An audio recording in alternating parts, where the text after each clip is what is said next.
O kaip tu atradai pirtį?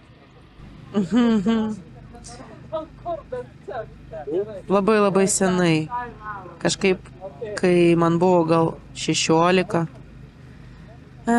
tuomet pirtis buvo nuomodavom tam, kad pabaliavoti. Ir visi ateidavo, kraudavo stalus, ten, žodžiu, koks nors salus, dar kažką. O aš įeidavau į pirtį ir dažniausiai aš ten sėdėdavau netgi viena ir man būdavo taip gerai. Aš ten visiškai kitaip jausdavausi negu tiesiog. Ir nuo tada prasidėjo mano ta didžiausia meilė pirčiai. Jeigu mane tik pakviesdavo su mielu noru, man net nerūpėdavo, kas ten bus, kiek ten, kas ką darys, kiek šoks, žinai, kiek gers. Man svarbiausia buvo sėdėti pirtyje.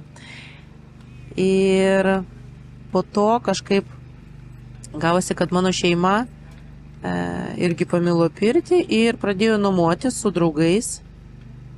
Ir mes važiuodavom kiekvieną šeštadienį.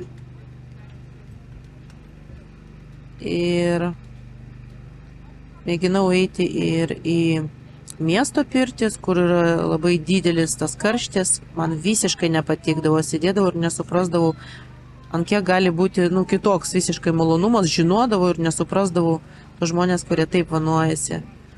Tai žiauriai karšta, nėra kom kvėpuoti. Tuomet ėjo metai ir aš, kadangi man labai patinka pirtis, žinau, ką tai reiškia, aš pradėjau kviesti žmonės į pirtis, kai pradėjau dirbti su papildais.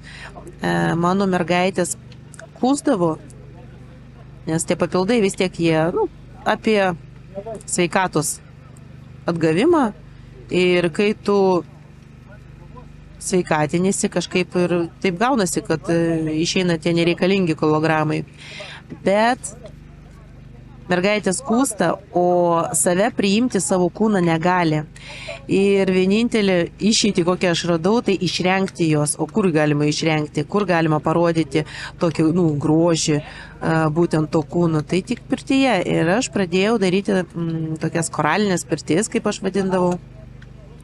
Ir kviesdavau vieną kartą į mėnesį tos žmonės, kurie pas manis praeidavo tas programas.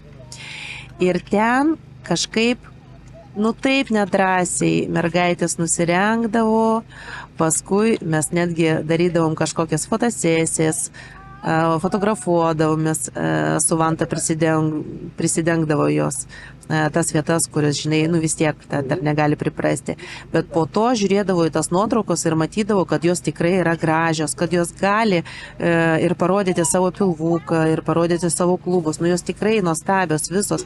Ir žinok, aš suprantu, kad moters kūnas yra tikrai nuostabus kūrinys ir kuo daugiau išrengsiu aš mergaičių, tuo gal labiau jos pradės pasitikėti savim.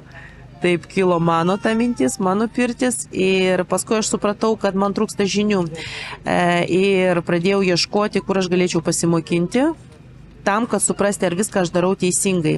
Vienintelė, ką aš nedarydavau, tai nevanuodavau, nes tikrai nemoku ir žinau, kad prie to nelįsdavau labiausiai.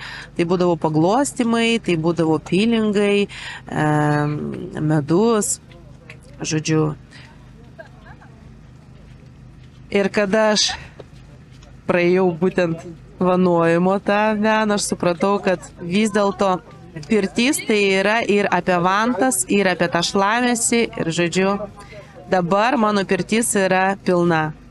Ir vantų, ir to pačio pilingavimo, muilavimo.